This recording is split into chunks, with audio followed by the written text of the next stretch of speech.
Hello everyone, welcome back to the online help guide. I'll be showing you how to scan QR code on Temu app in this video. Let's get started. Start by opening Temu on your device.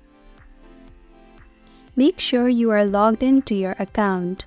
Now tap on U icon at the bottom. Tap on Coupons and Offers.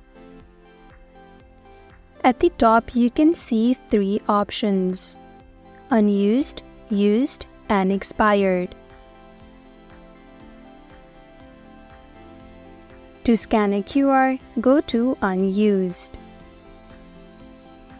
Enter a valid code in the Enter Coupon Code box at the top. After you're done, tap on Apply right beside it. If it is a valid code, you will get certain amount of discount and offers on the item. And that is how to scan QR code on Temu. Thank you for watching Online Help Guide. Hope this video was helpful.